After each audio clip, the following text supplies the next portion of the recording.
Can anybody unmute and tell me? Is the screen visible?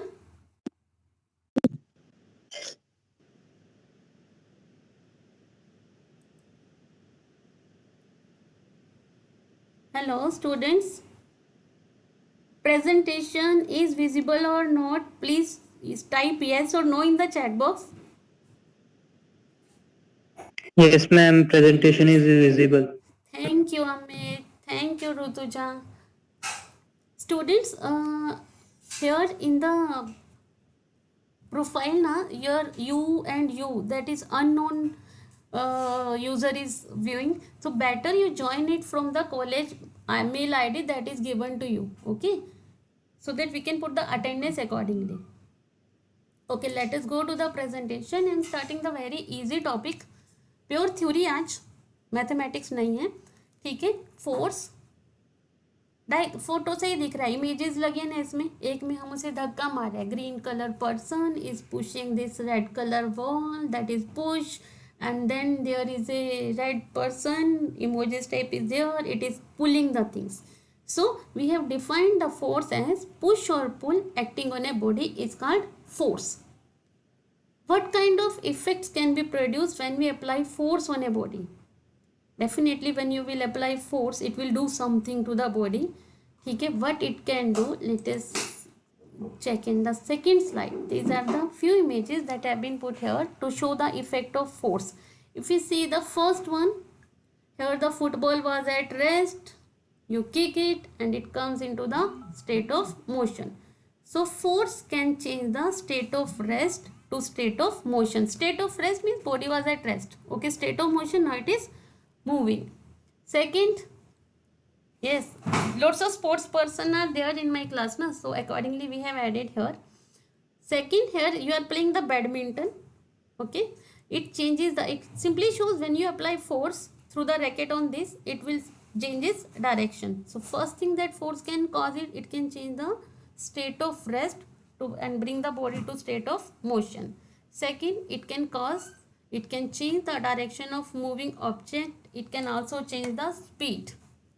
Okay, third one is it changes the shape of an object. आपने देखा होगा छोटे बच्चे जब clay से play करते हैं ना, तो आप फोर्स अप्लाई करते हैं, या डो मेकिंग करते हुए मम्मी को देखा होगा, तो वो जब हम फोर्स अप्लाई करते हैं, it can change the shape of an object. Next, it can change the size. हमने देखा है रबर को हम इलास्टिक फोर्स के through we can change the its, we can change its shape. We can also change the state of rest to the state of motion to the state of rest. ठीक है. So in the two slides we have simply studied the very basic thing, the force, push or pull. What the force can do, it can change the state of rest, it can bring the body to the state of motion, or from motion it can bring the body to state of rest. Next, it can change the direction of motion. Next, it can change the shape of an object. And the next, it can change the size of an object. आपके पास एक wire है, अपने copper wire है, you hang it, you start applying weight on its lower end with the help of a hanger, then it will start elongating, its length will go on increasing, and ultimately a stage will come where it will break. These are the basic things. We have seen all these things in our daily life. So this is what we have studied in our two slides. Let us go to the next slide. Various type of forces in nature. There will be four type of forces that is the most fundamental forces. Rest of the forces will come under these four categories. यहाँ से हमारे पास paper में एक question आता है. He will ask a 4-mark question. Out of these four forces, he will say define this force and give its important character. Okay. Define this particular force and give its essential characteristics. Okay, this will be the question asked. The first force that we have going to discuss, that is our gravitational force. It, okay, gravitational force, it is the force of interaction between two bodies due to their masses. ठीक है. In our 11th or 12th we have studied the Newton's law of gravitation. Just give me one more minute, I can take my pen. Okay, we have studied the Newton's law of gravitation. F is equals to G m1 m2 upon r square. Okay, so in this force, this G, this is universal gravitational constant. m1 m2 are the masses of two bodies which are involved in this force, and then r is the center to center separation between these two bodies. Okay, and F equals to G m1 m2 is coming here. Here the masses are involved. Everybody has that, each and everybody has a fundamental property that it possesses mass. Okay, so gravitational force is coming because everybody is having definite mass. Okay, see these forces, जो astrophysics वाले मेरे students हैं ना, उनके लिए ये force बहुत मायने रखने वाली है. ठीक है, these forces are responsible for assembling matter into planets, stars and galaxies. ठीक है, these are too weak to have significant effect at a sub atomic scale. अच्छा, इसका क्या मतलब है वो बताती हूँ. ठीक है, दिस ये ग्रेविटेशनल फोर्स है F equal to G m1 m2 upon r square. ठीक है, सपोज ये जो दो बॉडीज हैं इनके मासेस हम 50 kg ले लेते हैं. दोनों बॉडी जो हैं they have masses 50 kg, and suppose they are placed at a distance of 1 metre apart. So if we substitute these values in this formula, what is the value of this gravitational constant? This is 6.67 into 10 raised to power minus 11 newton metre square पर kilogram square. Dimensional analysis में हम universal gravitational constant के dimension units पूछते थे, याद है? तो ये जी की वैल्यू है, मासेस आपको दिए हैं, आर दिए हैं. If you substitute all these values here, 6.67 masses 50 into 50, this becomes 25,000, 2500, 25 into 10 raised to power 2, 10 raised to power minus 11, and this distance r, for simplicity I have taken 1 meter. Okay, r square is there, so I am putting here 1 meter and square of this. Okay, and if we solve this, this will be 6.67 into 25, 10 raised to power minus 9. See, with this force, the number involved is 10 raised to power minus 9. So whatever force will come, if we am just writing it approximately, if this value comes out to be 160 into 10 raised to power minus 9, means you can write this force as 0.000016. इतनी small force है. ठीक है, अगर हम दो लोगों को लें जिनका मास 50 kg है, एक, ठीक है, कोई दो पर्सन X एंड Y, और वो 1 मीटर के डिस्टेंस पे खड़े हैं, तो उनके बीच में ग्रेविटेशनल फोर्स इज देयर. लेकिन कितनी स्मॉल है, देखो उसकी वैल्यू कितनी है. इतना सिग्निफिकेंट फिगर तो हम कैलकुलेशन में इग्नोर ही कर देते हैं, है ना. देखो कितने 1 2 3 4 5 6 zeros and then 16 newton. Such a small force is there. ठीक है, तो अगर ये यहाँ पे मासेस आपने ह्यूमन बॉडी के लिए, अगर हमने इलेक्ट्रॉन का मास लिया होता, do you remember the mass of electron? Yes, mass of electron is of the order of 9.1 into 10 raised to power minus 31. तो यहाँ पर एक वैल्यू क्या आने लगती, 50 into 50. Instead we will write 9.1 into 10 raised to power minus 31 into 9.1. Here we will take then masses as, again we will substitute the values. I am writing G as it is here. Okay, mass 9.1 10 raised to power minus 31, 9.1 10 raised to power minus 31. Suppose they are also at 1 meter, then what will be the calculation? 6.67 10 raised to power minus 11 into 9.1, इसको हम 9 लेते हैं, 81, 9 into 9 लेते हैं, 10 raised to power minus 31 minus 31, this minus 62 minus 11. So if you take electrons, then this force is coming out to be of the order of 10 raised to power minus 63, means 0.000, बहुत सारी zeros डाल के तब जाकर मेरे पास कुछ value आएगी. So these forces are not very significant in case of you and me, or if we consider electron, protons. If we consider our atomic physics or nuclear physics, then we will never talk about the gravitational forces. Okay, this is the one thing I want to tell you. Just give me now 1 minute so that I can go to the next slide. Here in the gravitational force, you are just saying that ma'am, it is the force of interaction between two bodies, but these two bodies must have some mass, however small or however large. Okay, so why I am saying this force is responsible for assembling matter into planets? सोचो जरा, 1 minute देते हो सोचने के लिए. मैंने तो सिर्फ ये बोला कि तुम्हारे मेरे लिए और इलेक्ट्रॉन प्रोटॉन के लिए this force is can be ignored, लेकिन प्लैनेट्स के लिए मैंने बोला this one is significant. Just think why it is significant. 1 minute is there with you. Excuse me, ma'am. Ma'am. Ma'am.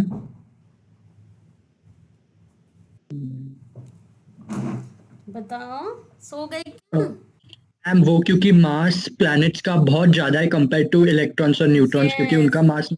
Yes, शाबाश, दैट्स माय लविंग स्टूडेंट. अच्छा, मुझे reply कर दिया करो. बहुत अच्छा लगता है जब मेरे स्टूडेंट रिप्लाई करते हैं. प्लैनेट्स के केस में क्या है, अब तुम्हारा मेरा मास तो भाई देखो 50 kg लेके चलते हैं. 1 मिनट, मेरा पेन जो है ना वो चला गया. ठीक है, अभी तुम्हारे मेरे केस में मास हम 50 kg ले रहे थे. Wait, sometimes these digital things are digital, sometimes it becomes difficult to handle them. I am using this digital pen. Okay, masses are 50 kg. तुम्हारे मेरे केस में हम मास 50 kg ले रहे थे, तो भी ये फोर्सेज इतनी कम आ रही थी. देखो पॉइंट डाल के 60 फिर 16 था, इतनी स्मॉल थी. और इलेक्ट्रॉन प्रोटॉन की तो बात ही छोड़ो, उनके तो बेचारों के मास ही 10⁻31 10⁻27 के. प्लैनेट्स के केस में मासेस जो आ जाते हैं ना, they are of the order of 10⁻26 10⁻28. बड़ी बड़ी वैल्यूज हैं. और यहाँ पे क्या है, m1 m2 दोनों का मास 10⁻26 10⁻26 लेंगे तो 10⁻52. और यहाँ पे ऑलरेडी हमारे पास एक क्या मेट्रिक सिस्टम में आ रहा है 10⁻11. तो अगर आप यहाँ से नंबर्स की बात करें, सिर्फ मल्टीप्लायर की बात करें, दिस बिकम्स 10⁻41. तो देखो उनके केस में ये फोर्स कितनी हाई है, 10⁻41 के ऑर्डर के. ठीक है, तो that's why I was saying कि ये जो फोर्सेस हैं उन लोगों की फेवरेट हैं जो लोग मेरे एस्ट्रोफिजिक्स को जानने वाले हैं. ठीक है जी, समझ आ गया? हेलो मेरी बच्चा पार्टी, समझ आ रहा है? Yes ma'am. आ रहे हैं? अच्छा ठीक है, लव यू. अगर नहीं आए ना तो मुझे बीच में रोक देना. ठीक है, अभी सिर्फ हमने ग्रेविटेशनल फोर्स के बारे में लिखा है, तुम्हें ये सारी कैलकुलेशन पेपर में करके दिखाने की जरूरत नहीं है. ठीक है, ये सिर्फ इंट्रोडक्शन में हमने सिर्फ ये पॉइंट लिखा और ये पॉइंट लिखा और ये लिखा, इंट्रो है ये इसकी.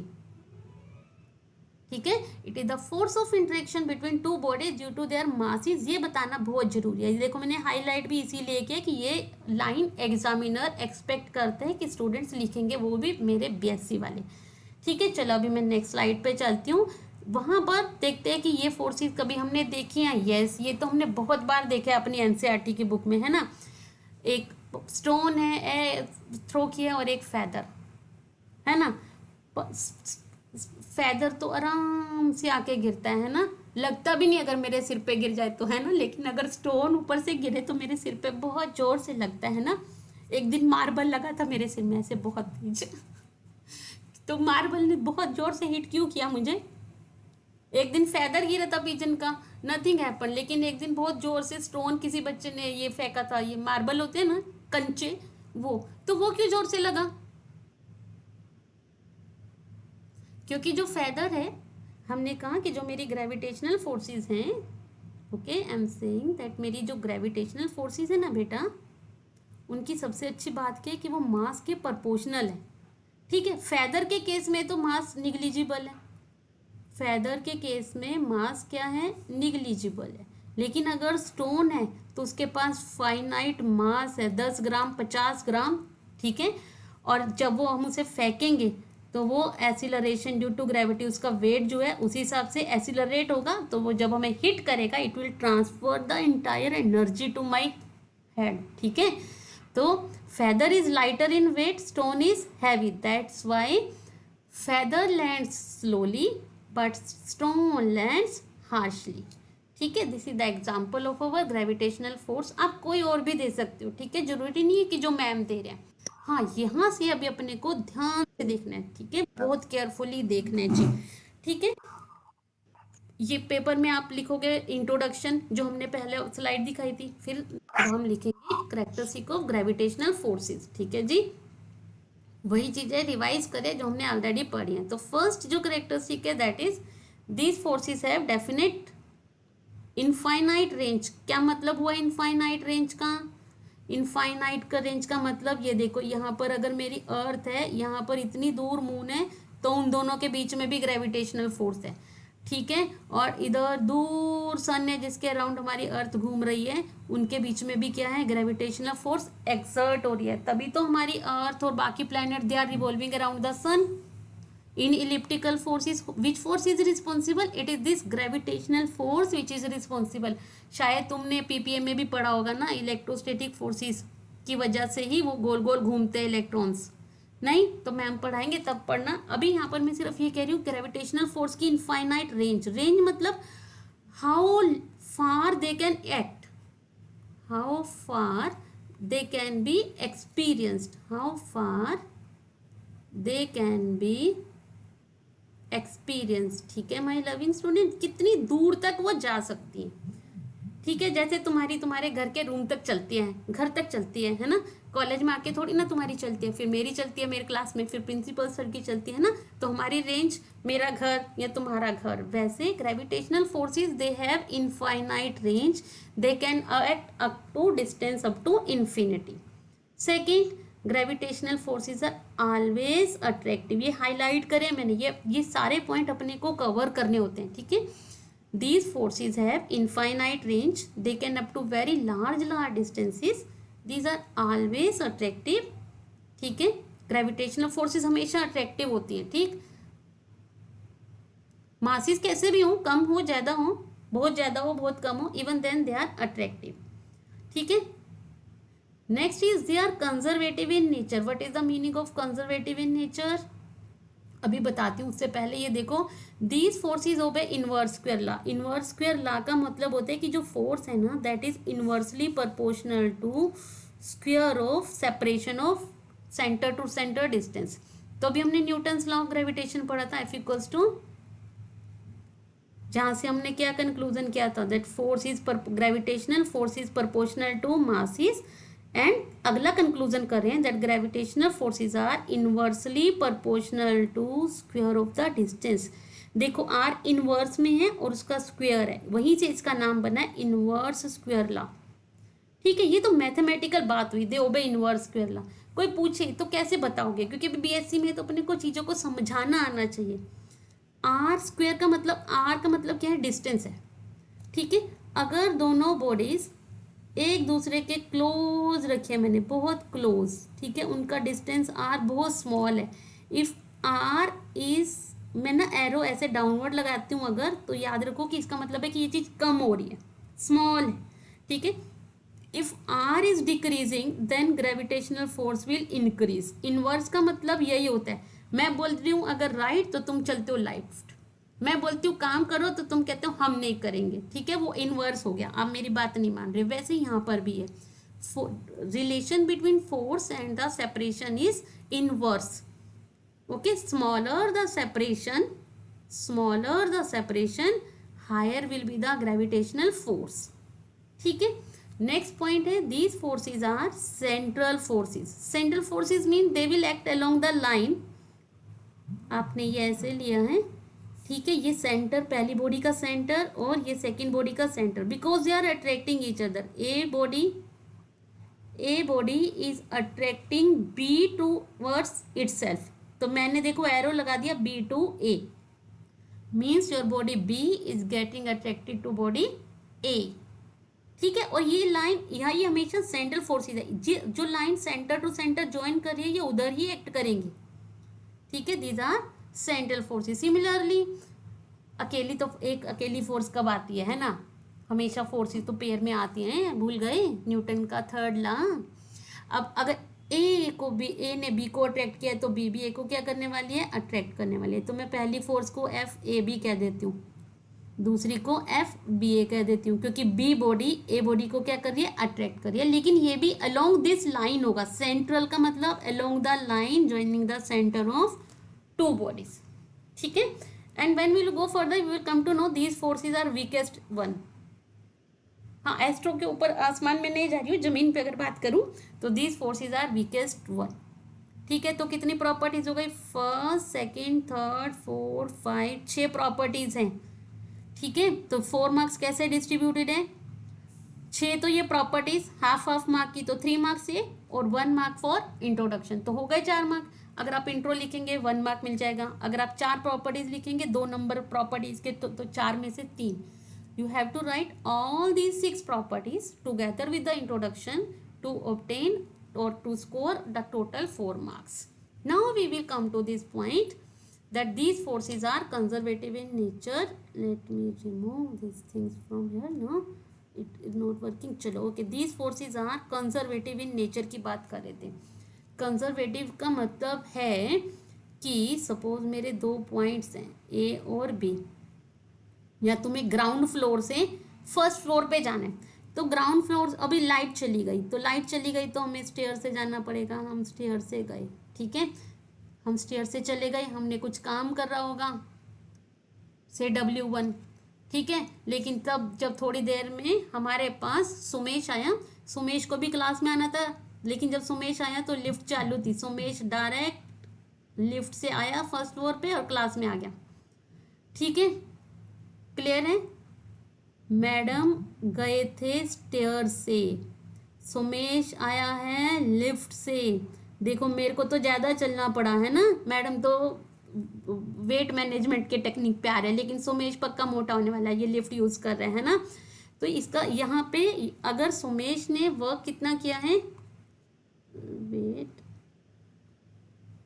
if the Sumesh is doing work W2 then I can prove that these two work will remain same। क्या मतलब हुआ उसे, सोचो जरा।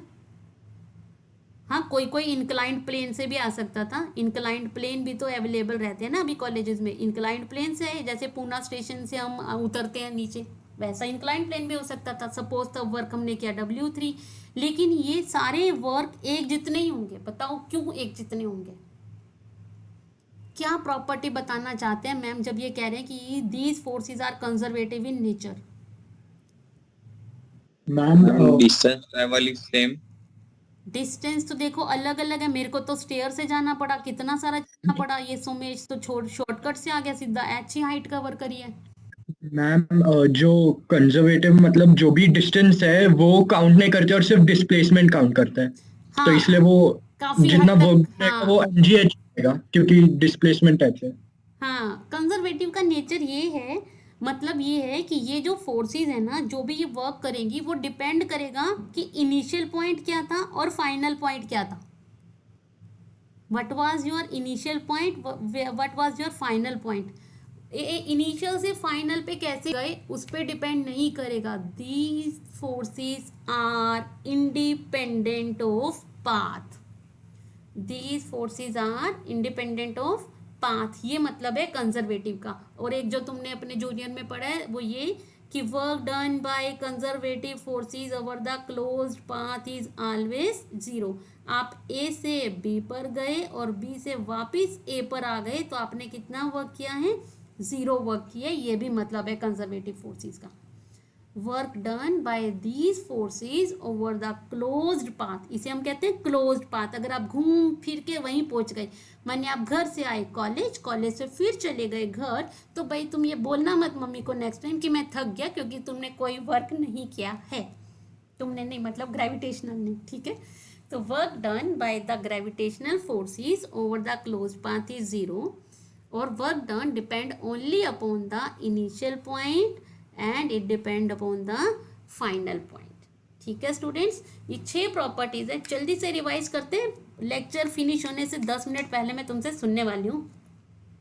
जल्दी ये जो पॉइंट्स है ना, ये सभी फोर्सेस में ऐसे ही कवर करने हैं। उनकी रेंज बतानी पड़ेगी कि वो कितने डिस्टेंस तक कम एक्ट कर सकते हैं, उनका नेचर क्या है, अट्रैक्टिव है, रिपल्सिव है, इनवर्स केरला को ओबे करते हैं या नहीं, सेंट्रल है या नहीं, और किस टाइप का उनका नेचर है, बहुत स्ट्रॉन्ग है या कि फिर वो बहुत वीक है। जल्दी से देखो स्लाइड, फिर मैं नेक्स्ट पे चलती हूँ। ऑब्जर्व, मेमोरी पे बहुत डिपेंडेंट हूँ मैं कि तुम कितनी चीजों को अच्छे से देखते हो। कोलपोल पे आजकल में कोलपोल रेडी हो जाएगा, सिर्फ 10% वर्क बाकी है बेटा, तो मैं आपको ये पीपीटी सेंड कर दूंगी।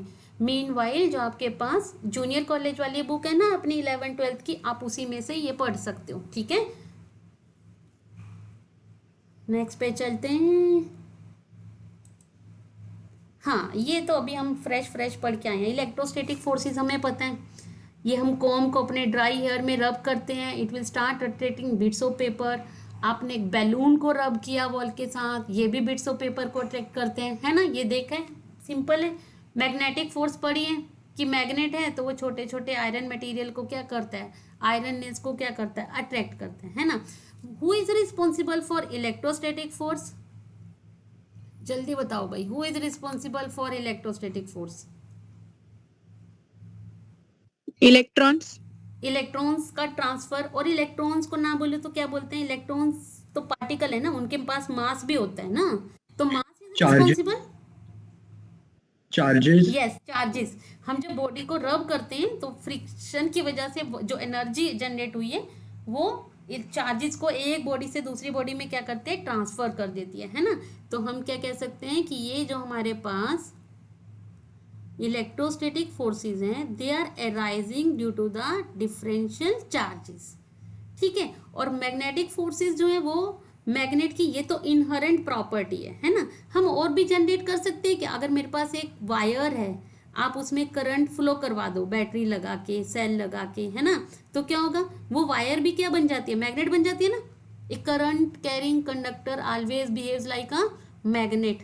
तो करंट जो है उसकी वजह से भी क्या जनरेट होता है, एक फोर्स, मैग्नेट जनरेट होता है। तो यहाँ पर जो इलेक्ट्रोस्टैटिक फोर्सेस हैं उनके केस में क्या होगा, charges were at rest, charges were at rest. लेकिन जैसे ही चार्जेस में मोशन में आए, तो आपने पूछा मैम अगर चार्जेस मोशन में है विल दे अगेन अट्रैक्ट, तो मैं बोलूंगी yes, because when they will move in definite direction they will give rise to current, electric current.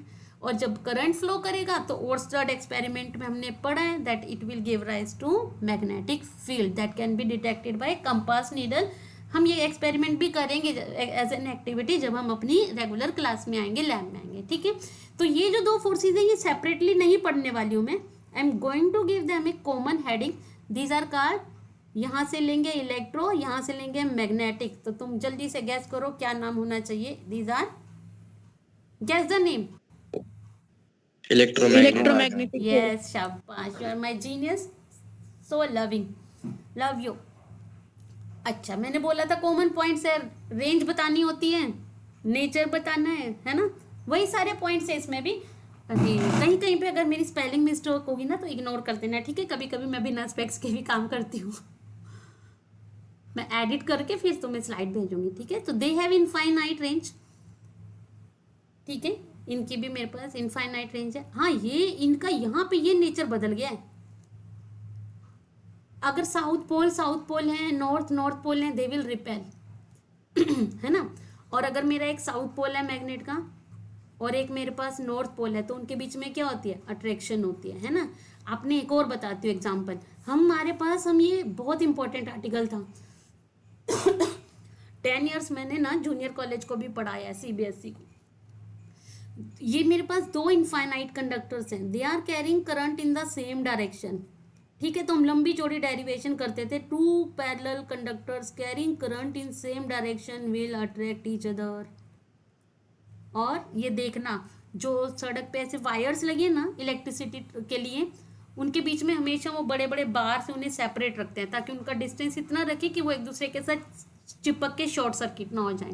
और ये भी पढ़ते थे, two wires they are placed parallel to each other at a finite separation, they are carrying current in different direction now they will. हाँ ma'am, पढ़ा है ना ये वाला आर्टिकल, और बहुत लेंथी होता था ये, बहुत forces between two parallel conductors. हाँ, शाबाश, ये हमने पढ़ा है ऑलरेडी, ठीक है। नहीं भी पढ़ा तो भी याद रखना, ठीक है। कोई मैं पूछूंगी नहीं, डेरिवेशन लगेगी नहीं अपने को, हाँ। तो हमने कहा कि बहुत दूर तक एक्ट करती हैं और ये अट्रैक्टिव भी हो सकती है, रिपल्सिव भी हो सकती है। Again these forces are also conservative in nature, even the electromagnetic forces are conservative in nature, means work done over the closed path is 0. ठीक है, और work done depends only upon the initial point and the final point. Inverse square law को obey करते हैं, ये भी अपन ने ये पढ़ा था, F equal to mu naught upon 4 pi m1 m2. ये m1 m2 मासेस नहीं है, पोल स्ट्रेंथ है, पोल स्ट्रेंथ. ये नॉर्थ पोल जो है और साउथ पोल जो है, इनकी कितनी attractive power, that is pole strength upon r square. ये देखो इसमें भी आर स्क्वेयर आया, तो ये आर स्क्वेयर है, तो मैंने ये इनवर्स स्क्वेयर ला है. Again these forces are central. What is the meaning of central? They will act along the line joining the center of two poles. Poles तो कैसे भी हो सकते हैं ना मेरे, सर्कुलर मैग्नेट है तो सर्कुलर पोल्स होंगे. इनके सेंटर को ज्वाइन करने वाली ये जो लाइन है, ये फोर्सेस ऐसे एक्ट करती हैं. ठीक है जी, ये मतलब है. और ये पॉइंट जरूर लिखना है. देखो सबसे पहले हमने ग्रेविटेशनल पढ़ी, अब हम इंक्रीजिंग स्ट्रेंथ में जा रहे हैं. These are 10⁻39 times stronger. These are 10⁻39 times stronger than the gravitational force. Gravitational को हम रेफरेंस लेके चल रहे हैं, सबको उसी से कंपेयर करेंगे. ठीक है जी, ये मेरी रेफरेंस फोर्स लेके चलेंगे हम. तो इसमें भी मेरे कितने पॉइंट्स हैं, 6 पॉइंट्स. तो इलेक्ट्रोस्टैटिक फोर्सेस और मैग्नेटिक फोर्सेस की इंट्रोडक्शन 1 मार्क. ठीक है, 6.3 मार्क. तो again this question will be covered in 4 mark. ठीक है, तो पेपर में ये आता है, दोनों में से एक फोर्स आती ही है. ठीक है, और अभी जैसा सिचुएशन चल रहा है, मुझे नहीं पता कि पेपर बाय चांस अगर MCQ टाइप हुआ तो वो ऐसे ऐसे क्वेश्चन तुमसे पूछ सकता है, ये प्रॉपर्टीज के. ठीक है, तो हमें हर चीज़ को याद रखना है, भूलना नहीं है. ठीक है, मैं यहाँ पे टी लगाना भूल गई, सॉरी. अभी तक 2 फोर्सेस हमने पढ़ा. फोर्स क्या है, what force can produce, what is the effect of force. फिर हमने पढ़ा ग्रेविटेशनल फोर्सेस क्या होते हैं, व्हाट आर देयर कैरेक्टरिस्टिक. फिर हमने पढ़ा what are electrostatic forces, what are magnetic forces and what are their characteristics. Paper में ये पूछा जाता है, इसीलिए मैं तुम्हें बहुत बार ये रिपीट कर रही हूँ. अभी नेक्स्ट जो 2 फोर्सेस आएंगी ना, उनका बहुत सारा हम डिटेल नहीं पढ़ेंगे, क्योंकि वो हम जब TY में जाते हैं उन फोर्सेस को हम तब डिटेल में पढ़ते हैं. अभी हमारे पास उनका क्या आएगा, बेसिक ही आने वाला है. ठीक है जी, यस. ये 3rd फोर्स है हमारी. पेपर में रेयरली आस्क करते हैं, लेकिन हाँ एग्जामिनर कभी कभी तुमसे प्रैक्टिकल के वाइवा में पूछ लेता है. स्ट्रॉन्ग फोर्सेस किसकी वजह से आएंगी. अभी देखो, एज्यूम करो कि ये मेरा न्यूक्लियस है. ठीक है, न्यूक्लियस में क्या होते हैं, न्यूक्लियॉन्स. न्यूक्लियॉन्स का मतलब प्रोटॉन और न्यूट्रॉन दोनों को कंबाइंड में आप कहते हो मैडम ये न्यूक्लियॉन होते हैं, क्योंकि न्यूक्लियस में लाइक करते हैं ना. जैसे अभी तुम MITians हो गए, तो यहाँ पर प्रोटॉन है, न्यूट्रॉन के ऊपर तो कोई चार्ज होता नहीं, ये तो बेचारा न्यूट्रल है. ये वो वाला बच्चा है जो व्हाट्सएप पे बोलते नहीं है. हाँ, और ये मेरे प्रोटॉन है बहुत सारे, जो रात को बहुत सारी चैट कर रहे थे. अब सब प्रोटॉन पे क्या चार्ज होगा भाई, प्रोटॉन तो पॉजिटिवली चार्ज ही होंगे सारे के सारे. ठीक है, तो इन सब प्रोटॉन्स का कुछ मास भी होगा 1.67 10⁻⁻27 kg.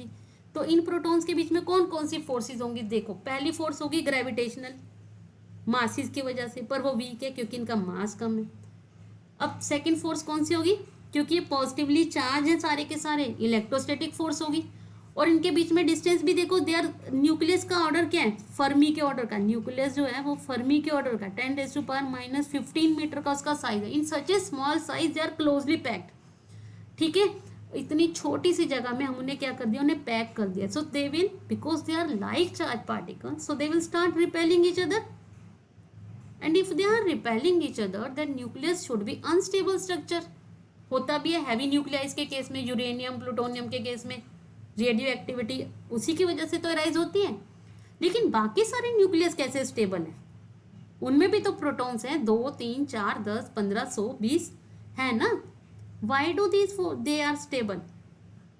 उनके बीच में एक तो बेचारी ये वीक से अट्रैक्टिव फोर्स है और एक स्ट्रॉन्ग रिपल्सिव फोर्स है. फिर भी वो सबका सब मेरा nucleus most of the cases में स्टेबल है. वो स्टेबल क्यों है, वो स्टेबल इन स्ट्रॉन्गेस्ट फोर्सेस की वजह से है. ठीक है, ये फोर्सेस को हम इसलिए क्या कह रहे हैं, न्यूक्लियर फोर्सेस भी कह रहे हैं. These forces are nuclear forces. and they are responsible for holding protons and neutrons together in the atomic nuclei against their electrostatic repulsion, against their electrostatic repulsion. ठीक है जी, फिर भी वो बैठ है, देखो क्यों, क्योंकि ये वाली जो फोर्सेस है ना बेटा, स्ट्रॉन्गेस्ट फोर्सेस, ये चार्ज पे डिपेंड नहीं करती। These forces are charge independent. दूसरा, ये फोर्सेस मास पे डिपेंड नहीं करती। These forces are mass independent. किस पे डिपेंड करती है? स्पिन पे। कैसे करती है वो हमारे पास अभी डिटेल में नहीं है, युकावा थ्योरी वगैरह हमारे पास अभी नहीं है। ठीक है, तो आपको सिर्फ अभी याद रखना है कि ये फोर्सेस चार्ज पे डिपेंड नहीं करेंगी, मास पे डिपेंड नहीं करेंगी, और किस पे डिपेंड करेंगी? स्पिन पे। लेकिन ये इनकी introduction, this one should be clear to you, इसलिए यहाँ पर मैंने थोड़ा सा एक्स्ट्रा बता दिया। याद है स्टूडेंट? नेक्स्ट आगे चलें। Are you following me loving students? Ma'am second point हाँ। समझ में नहीं आया मैम थोड़ा। हाँ ठीक है, सेकंड पॉइंट जो है, it is saying these forces are ma'am your responsible. Voice हाँ, these forces are responsible for holding protons and neutrons together in the nucleus. Nucleus में देखो, एक न्यूक्लियस कितना टाइनी पार्टिकल है, it's a very tiny place. Okay, 10⁻⁻15 metre के size में आपने बहुत सारे प्रोटॉन्स ऐसे रख दिए। All the protons they carry which charge? Positive charge. ठीक है, और अगर वहां पे चार्जेस हैं, सारे के सारे लाइक चार्जेस हैं, तो क्या होना चाहिए? रिपल्शन होनी चाहिए। ऐसे लेके चलो कि एक मेरी क्लास है, उस क्लास में सारे बच्चे टॉपर्स हैं, ठीक है, और सारे के सारे टॉपर्स हैं, तो क्या होगा? कोई किसी की सुनेगा नहीं, हर किसी की ईगो हर्ट होगी अगर जरा सा हमने कुछ कह दिया। ठीक है, ये सारे के सारे कोशिश करें कि मैं फर्स्ट ही आऊं, सब तो सेकंड थर्ड कौन आएगा? तो वहां पे क्या हो जाएगा? फाइट हो जाएगी। ठीक है, तो ऐसे प्रोटॉन सारे के सारे पॉजिटिवली चार्ज हैं, और क्योंकि ये छोटे से डिस्टेंस में पैक हैं। अभी हमने पढ़ा कि जो मेरी इलेक्ट्रोस्टैटिक फोर्सेस हैं, they obey inverse square law. तो distance is quite small, so if the distance is small, so the force will increase, electrostatic force will increase, and here it is of which nature? It is of repulsive nature. और अगर एक छोटे से कमरे में 100 लोगों को बिठाया है, उनकी आपस में पट नहीं रही है, तो क्या होगा? वहां पे वॉर ही तो होगा, लड़ाई तो होगी, एक दूसरे को पीटेंगे। वो रिपेल करने का मतलब वो धकेलेंगे एक दूसरे को। अगर हम एक जगह पर 4 लोगों को बिठा दें एक डेस्क पे, तो वो एक दूसरे को धक्का मारेंगे, धक्का मारेंगे तो कोई तो गिरेगा, माने वहां पे क्या आ जाएगी? अनस्टेबिलिटी आ जाएगी, इट विल बिकम अनस्टेबल। ठीक है, तो क्योंकि प्रोटॉन्स लाइक चार्जेस हैं, they are close to each other, so there high और strong forces of electrostatic repulsions are there, so the nucleus should be unstable. Each and every nucleus should be radioactive nuclei. Hydrogen का हो, चाहे वो oxygen का हो, चाहे carbon का हो, चाहे कि फिर वो boron, beryllium, copper, aluminium, magnesium का हो। लेकिन हम तुमने सबने ये देखा ना कि यूरेनियम, प्लूटोनियम जो है, थोरियम जो है, वही अनस्टेबल न्यूक्लियस है। Rest of them are stable nuclei. Why they are stable? Because कोई तो होगा ना, जो ये लोग एक दूसरे को मार रहे हैं, लेकिन फिर भी इन सबको क्या करके रख रहे हैं? मैनेज करके रख रहे हैं। वो जो मैनेज करके रख रहा है, वो जो फोर्स है, ठीक है, that is our strong, that force is called strongest force, और ये सबसे स्ट्रॉन्गेस्ट है।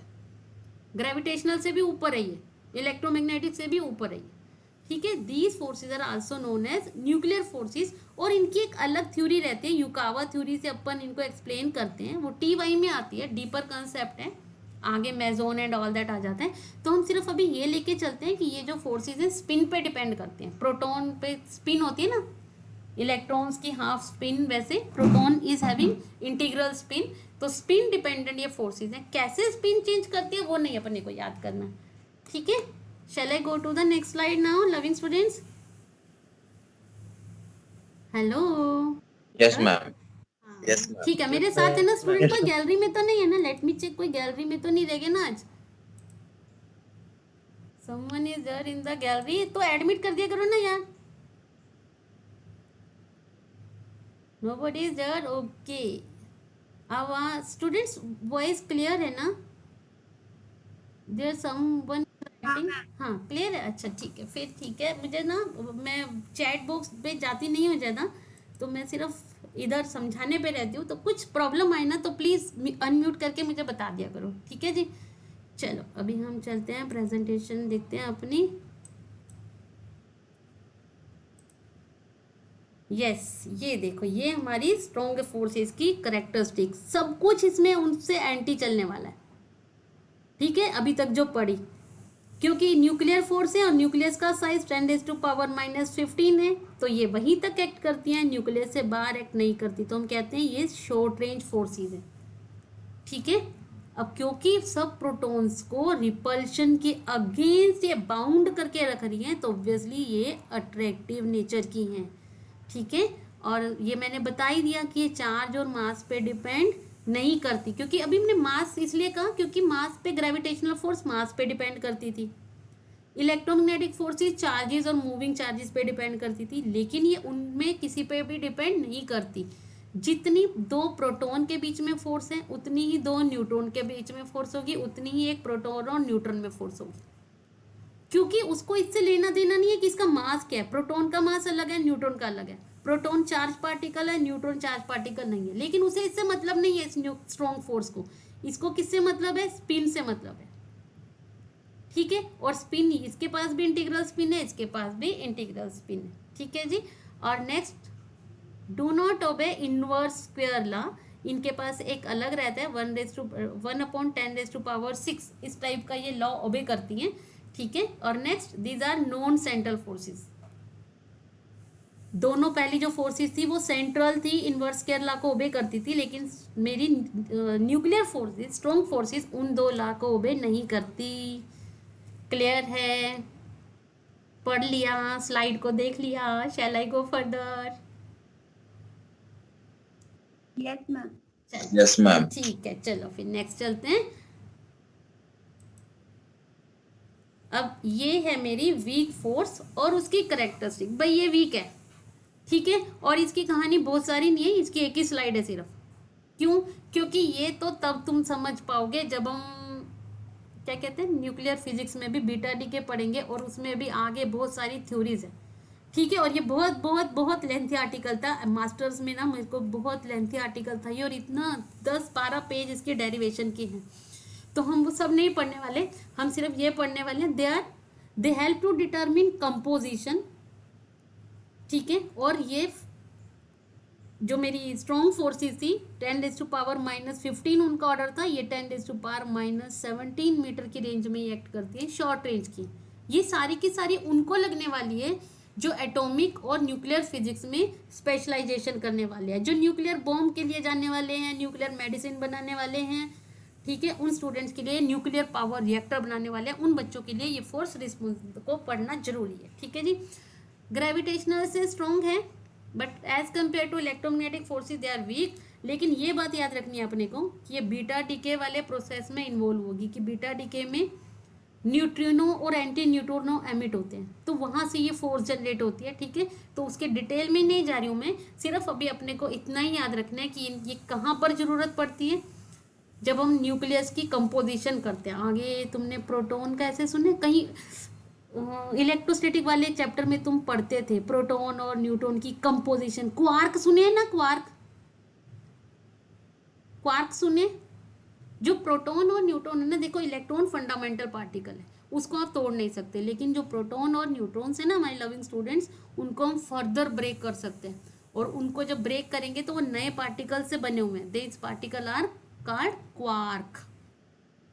ठीक है. हिग्स बोसोन तो सुना होगा ना, ये सारे के सारे पार्टिकल फिजिक्स में आते हैं. They will come under the category of particle physics. तो ये जो क्वार्क कैसे बने हैं, ठीक है. और एक क्वार्क को कभी आप देख नहीं सकते हो, अभी तक ऐसा कोई भी माइक्रोस्कोप, कोई भी ऐसा एक्सपेरिमेंट डिजाइन नहीं हुआ. तो ये जो क्वार्क के बीच में फोर्सेस है ना, वो मेरी वीक फोर्सेस है. These are my weak forces. तो इनके बारे में अपने को बहुत सारा याद नहीं रखना, बस कहाँ से हैं, कहाँ पर एक्ट करती हैं, अपने को उतना याद करना है. पहली 3 जो फोर्सेस है उनमें से एक 100% पेपर में आएगी. ठीक है. क्लियर है डियर स्टूडेंट्स? सिर्फ इसको भी रट्टा मारना है, ऐसे कह दो तो भी चलता है। अगले पे नहीं जाते आज हम। मैं यहाँ पे प्रेजेंटेशन स्टॉप करती हूँ। यहाँ पर कोई डाउट है? वीक फोर्सेस को छोड़ दो, उसका बहुत डिटेल है तो हम उसके में जा नहीं सकते, क्योंकि वो बहुत सारी मैथमेटिक के साथ वो फोर्सेस एक्सप्लेन होते हैं। आई एम सॉरी, वो अभी हमारे फर्स्ट ईयर के लेवल पे तो मैं नहीं एक्सप्लेन कर सकती। ठीक है, तो हमारे पास 7 मिनट्स ही बाकी हैं, तो मैं तुमसे पूछ लेती हूँ, प्रेजेंटेशन स्टॉप कर देती हूँ।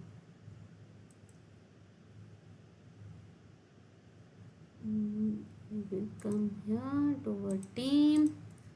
Okay ma'am, okay. चलेगा ना? ठीक है। अब तो क्वेश्चंस, कोई भाई देखो किसी को कोई दिक्कत है? कोई अगर स्टूडेंट्स अगर कोई गैलरी में दिखे ना, वेटिंग इन गैलरी, तो एडमिट कर लिया करो उसे। ठीक है, चलो अभी हम चैट बॉक्स है, ओपन कर देती हूँ चैट बॉक्स यहाँ की, फिर तुम मुझे ऐसे ही आंसर देना। ठीक है, नेम लेते हैं, और please in the chat box type your name attendance के लिए। ठीक है, okay. I am asking questions also.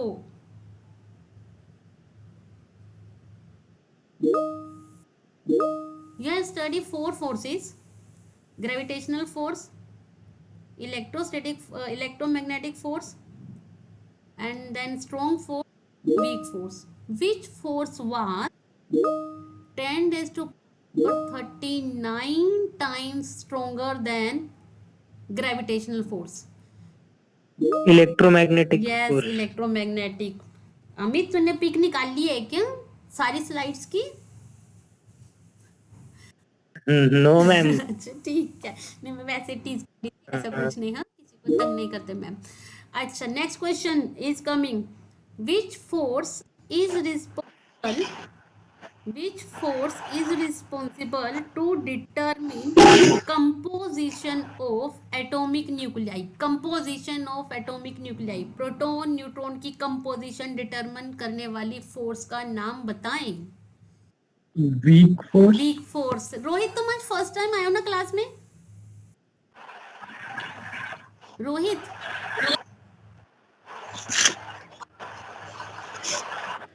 कर नहीं कर रही, तुम्हारे पास नहीं है। चलो ठीक है, next. Which force do not obey inverse square law?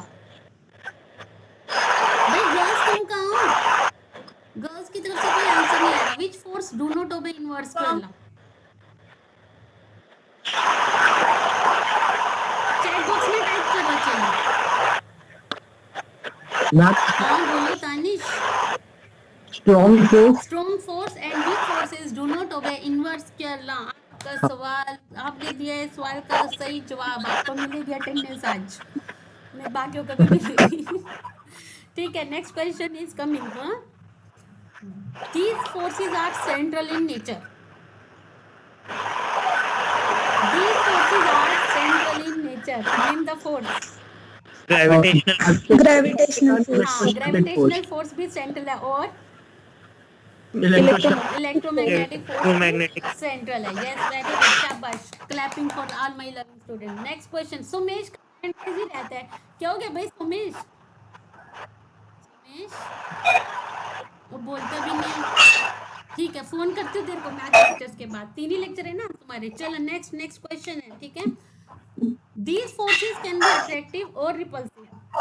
These forces can be attractive or repulsive. Rohit अभी तुम आंसर नहीं, रोहित कोई आंसर नहीं देगा, और किसी को। Electromagnetic force can be attractive. Electromagnetic force. हाँ, these can be attractive or repulsive. Passive. Okay, when they will be attractive or when they will be repulsive? Under what condition they will be repulsive? चलो एक ही question है। when both the poles are north or south. हाँ, if we have like poles, they will be repulsive. If we have, or in case of charges, if we have like charges, there will be repulsion, and if we have unlike charges, there will be attraction. If conductors, parallel conductors are carrying current in the same direction, there will be attraction.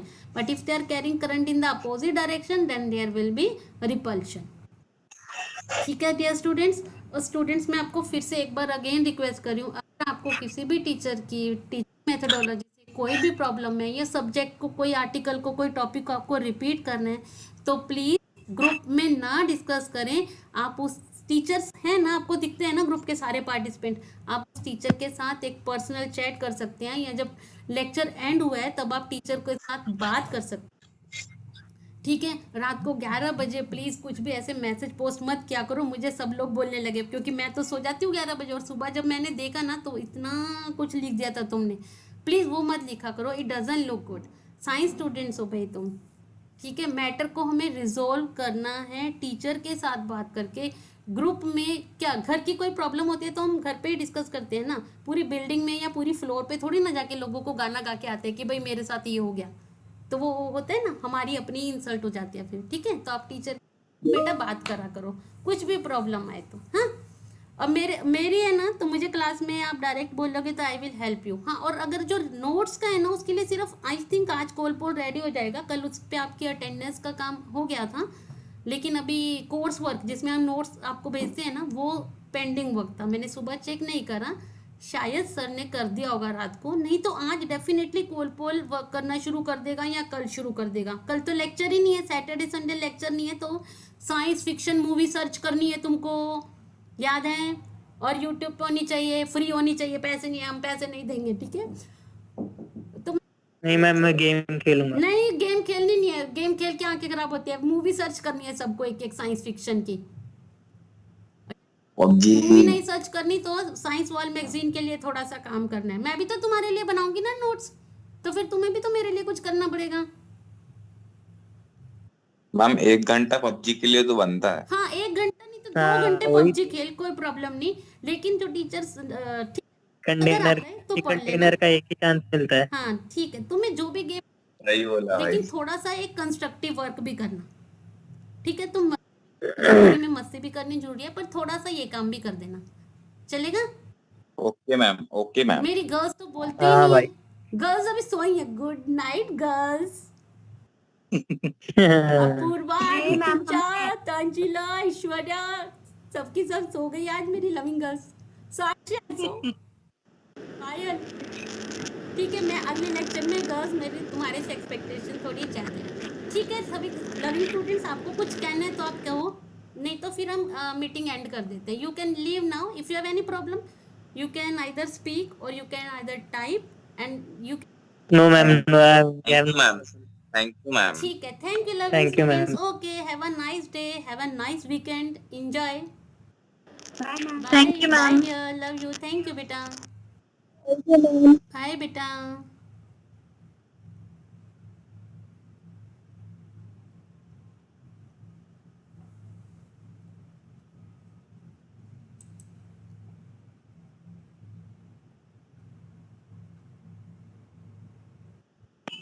Hello ma'am. हाँ सुमेश, बोल ना बेटा। अरे मैं तेरे को बोलती हूँ तो बोलता क्यों नहीं हूँ? टर्म्स पढ़ा है ना, वो नहीं समझ में आया था। कौन सा क्या नहीं समझ आया? फर्स्ट वाली जो स्लाइड थी ना आपकी, फोर्स, जो नीचे आपने टर्म्स वगैरह करके बताए थे। अच्छा फोर्स क्या क्या कर सकते हैं? जो पहली स्लाइड में तो हमने लिखा था what do we mean by force, push और पुल, है ना।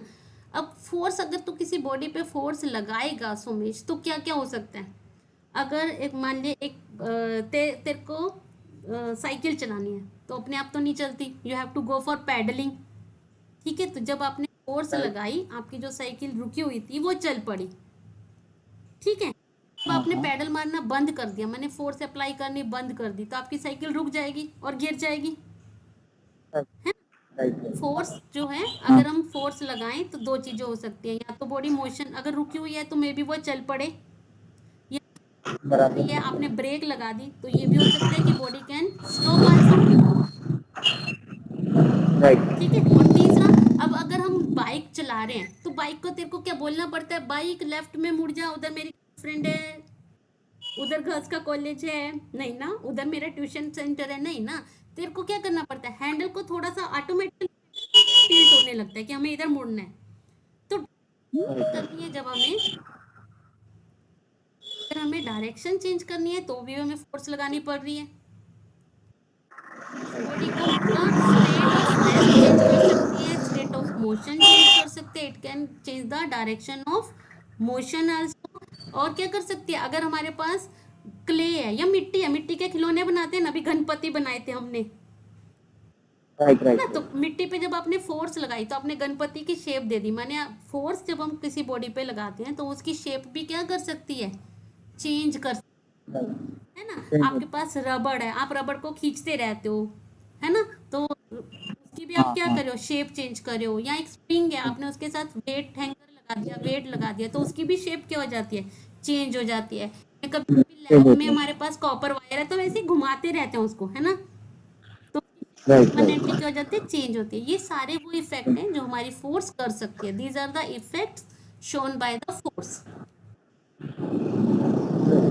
क्लियर है सुमेश? मैम हाँ, यस यस ये तो क्लियर है, लेकिन नीचे जो आपने सम्स क्या लिखे थे वो ग्रीन कलर के पॉइंट्स में? अच्छा वो पता है क्या, ग्रेविटेशनल फोर्स थी ना, जैसे F equal to G M one M two by R square, मैंने 5 लिखा था। हाँ और उसमें मैंने पहले दो बॉडी का मास पुट कर दिया। मैंने तेरे मेरे केस में सपोज 50-50 केजी हमारा मास है, तो वो पुट कर दिया। हम दोनों 1 मीटर के डिस्टेंस के पर हैं, तो हमारे बीच में फोर्स कितनी होगी, तो वो फोर्स आ रही थी पॉइंट डाल के 6 बिंदियां, 6 0 फिर 1 6, मानी इतनी स्मॉल फोर्स है तेरे मेरे बीच में ग्रेविटेशनल वाली। अट्रैक्शन तो हो रही है हम लोगों के बीच में, लेकिन वो फोर्स बहुत वीक है, इसलिए लोगों की आपस में ऐसे टक्कर नहीं हो रही है। तेरे मेरे एक जगह इलेक्ट्रॉन का मास पुट कर दिया था, तो भी फोर्स की वैल्यू बहुत स्मॉल हो गई थी। फिर हमने वहां पे प्लेनेट का मास पुट कर दिया था 10⁻26, 10⁻26, तो फिर वहां से हमारे पास कैलकुलेशन आई थी, तो फोर्स बहुत बड़ी आ रही थी। बाकी सब में फोर्स कैसे आ रही थी, पॉइंट डाल के 6016, इतनी छोटी सी आ रही थी। पर प्लैनेट्स के केस में वो फोर्स 10⁻40 में आ रही थी। 10 की पावर 40 मीन्स एक लगाओ फिर 39 जीरोज लगा के आओ उसके आगे, तो कितनी स्ट्रांग हो जाएगी। मुझे तो वो पढ़ना भी नहीं आएगा यूनिट में। तो वो फोर्स इतनी स्ट्रांग है जिसकी वजह से पूरा का पूरा प्लेनेट जो है वो रिवॉल्व कर रहे हैं सन के अराउंड, और गिरते भी नहीं है ग्रेविटेशनल फोर्स की वजह से। वो वाली बात बताई थी मैंने। मैम अभी जब अपना कॉलेज रेगुलर भरेगा तो आप रिपीट पढ़ाओगी नहीं? फिर क्या पढ़ाऊंगी?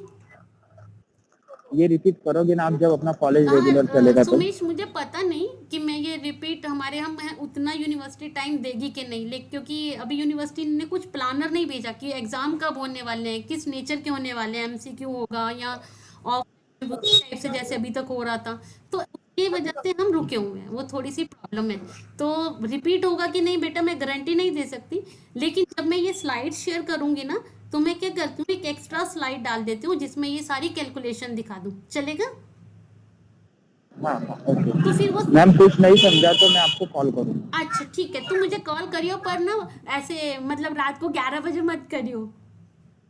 नहीं नहीं नहीं ऐसा नहीं करूँगा। हाँ ठीक है चलेगा। कुछ नहीं समझा तो कॉल कर, तू मुझे व्हाट्सएप कर, पर्सनल मैसेज कर व्हाट्सएप पे, ग्रुप में मत कर, पर्सनल ओके विंडो पे जाके कर।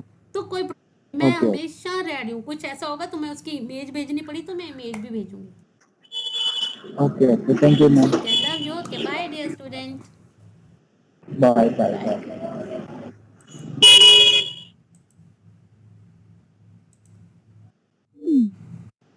बाय।